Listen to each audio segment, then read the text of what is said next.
Tevin, thank you so much for joining us. There's a meme that comes up on my social media feed every now and again, and it says, you're not just working from home, you're working from home in the midst of a pandemic. Is that the first step in just taking control of the situation that we find ourselves in right now?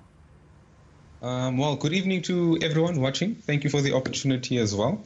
And just to answer your question, I think the first thing people need to do during a pandemic is get information. And sometimes you need to also diversify the type of information that you get.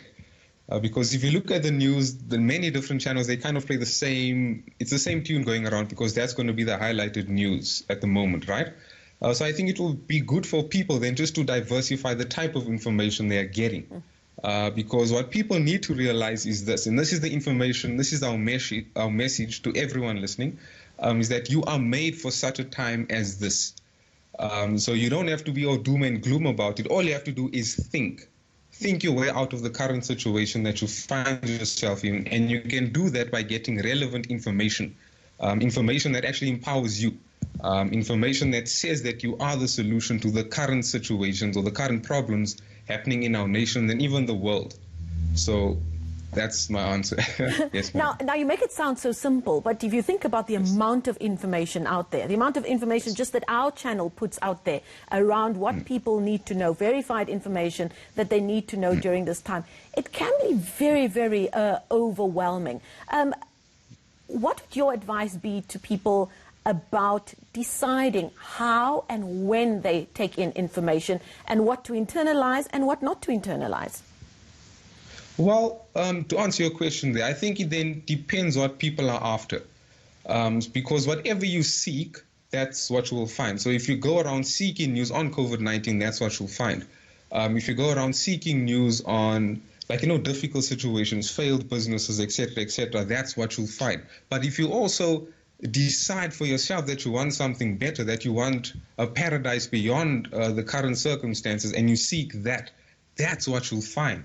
So I think, just to answer your question from the verified perspective, find people who have gone through the trials. The pandemic, this is a current crisis, but even before this, many people were facing crises. For example, I myself was unemployed.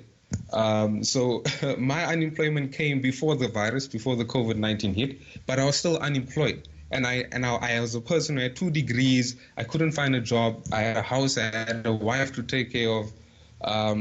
But I still found a way out of that kind of situation. And that's because of what I saw in my mind. I saw in my mind something that's better. I saw in my mind myself owning a business. Rather than working for someone, maybe I can be the owner of something. And that's what I saw in my head, and that's what I pursued. That's what verified itself for me. And the more I stepped into that direction, the more positive things just started happening around me. And now I find myself in the space I'm in at the moment. Yes, ma'am. Now it's the not knowing. We keep hearing people say, it's the not knowing that's the problem, that you cannot plan towards holidays. You can't plan long-term goals because we don't know what's going to happen tomorrow, let alone next week or by December. Will we have a festive season, as it were? How do we get around that? Is it about setting yourself small goals throughout your day or throughout your week? What's the most practical way to battle that feeling of not knowing? Well, again, great question. So in order to get through something like that, you have to stop putting so much pressure on yourself.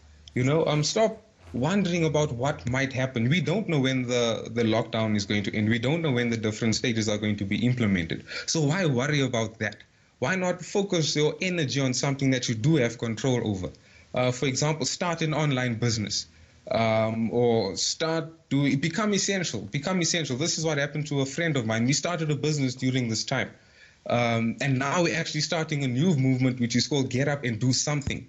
So you have to just focus on what you want to focus. Don't worry about the things you cannot control, because you can't control tomorrow, so why do you stress about it? Rather, focus on what you have today. Enjoy today. Make today benefit you. So I think that might answer your question. And great advice indeed, especially at this time of the day. Thank you so much, author and coach Tevin Blignaut, joining us live there via Skype.